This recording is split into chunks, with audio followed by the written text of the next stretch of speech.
Welcome to In the Field. I'm Brad Hare with the University of Georgia College of Agricultural and Environmental Sciences. Here today with Dr. Nathan Smith. He's a farm economist with the University of Georgia Cooperative Extension. Hey, Dr. Smith.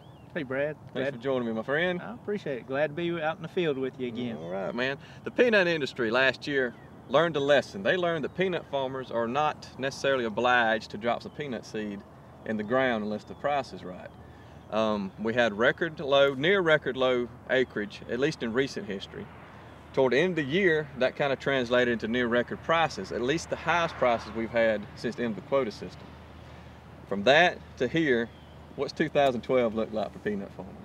Well, Brad, 2012 is looking better, at least at the start of 2012. Prices are better than they were last year going into spring. Prices are up, but peanuts looks favorable, looks better than cotton and corn right now as far as the trend. So we should see a better year or a better outlook for peanuts, a lower supply, so we need more acres. Well, talk about that outlook. What are you telling peanut farmers right now as far as it comes to wise marketing of this crop this year? That's a good question. One thing that peanuts is different than cotton and corn right now is that you can protect price through contracts, but you don't have revenue protection like you do cotton and corn in terms of crop insurance. So that's one thing to think about. Peanuts should probably have a premium on price this year because we've had 2 years of dry weather and drought, and so there should be a little premium there, and I think we're seeing that with $650 to $750 a ton prices on peanuts.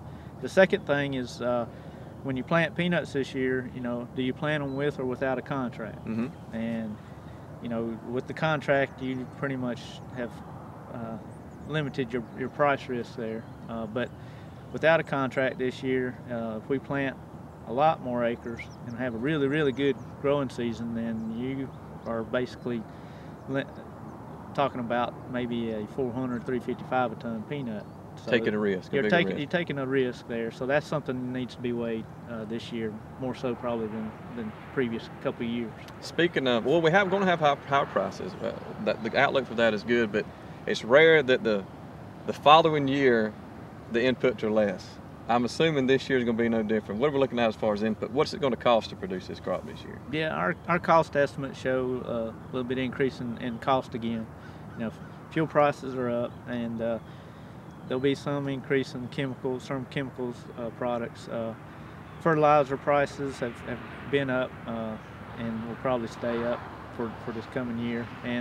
But the big cost category is seed for peanuts, and seed prices with the high shell prices that we've seen from harvest time, we could see seed prices up as much as 50% over last year. So that's something else to consider in looking at your price that you want to sell your peanuts at.